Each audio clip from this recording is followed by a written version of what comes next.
Thank you for joining the Sports on One. Namibia's Olympic trap shooter Gaby Ahrens is hard at work preparing for the upcoming Olympic Games, which are just 36 days away. Ahrens, who won gold at the Continental African Shooting Championships last year, has been practicing since December when she claimed a spot in the Games. I'm actually very happy with where I am at now. The last 36 days, which is it now until the opening ceremony, I'm just going to use to bring it all together, all my mental tools, my physical tools, and just try and focus and keep on track. So at this stage, I'm quite happy and content where I am. I've won the South African Men's Championship title a few weeks back, so I was very happy with that achievement. It was definitely on my bucket lists. And in general, my scores are actually quite high, so I'm very happy with all the amount of work I've put into my training, that it feels good, it feels right. I go once a week to Dr. Hoffman. I've been to a sports psychologist forum in Johannesburg. I have so many mental tools and techniques which he has given me, which I'm working at, which really helps me with my shooting. So I really believe that the mental aspect in any sport is so important, which often athletes do neglect. So yeah, my belief at this stage is training is 90% training, 10% mental, but on competition day it's actually 90% mental and the rest is muscle memory.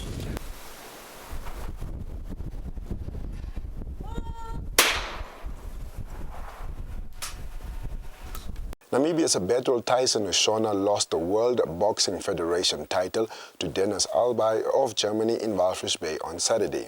Albay won by unanimous decision after judges Rassie Erasmus from South Africa and Jean Marcel Nets scored in his favor, while Ricky Shabalala scored in favor of Ushona. The Namibian people have seen what went wrong. I'm not happy about it either. I'm very shocked. Still sad. Every night that I go to bed I think about it, and whatever the final decision is gonna be, I don't know. I'm just looking forward to see if they can reverse the decision, because it's not only about my record, it's also about my achievement.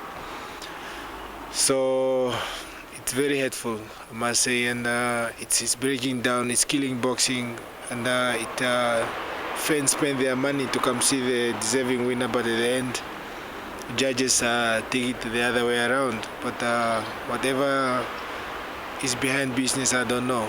But let's wait and see what's gonna come up.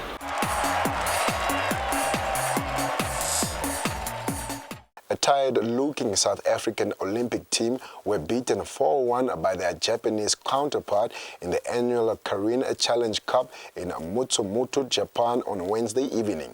While critics will dismiss any excuses, the demands of the recent COSAFA Cup and a marathon traveling schedule, which saw the team travel 24 hours to Japan, definitely took its toll, and at the end of the day, South Africa were no challenge to the host for most of the match. Ryan Giggs has rejected an offer to stay at Manchester United and is ready to end his association with the club after 29 years, a British newspaper reported.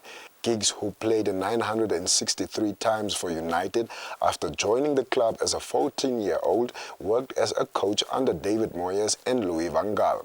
But the Daily Mail said he has decided against taking up an offer of a reduced role from new manager Jose Mourinho.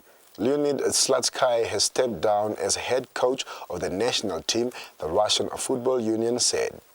Russia had already performed poorly against England when they scrapped an ill-deserved 1-1 draw, and in a 2-1 defeat to Slovakia, Slutsky announced he would not extend his contract after Russia were knocked out of the European Championships last week, finishing bottom of Group B with 1 point from 3 games. The 45-year-old, who is also CSK Moscow's coach, had been in charge of the national team since August 2015. Thank you for being with us on the Sports on One.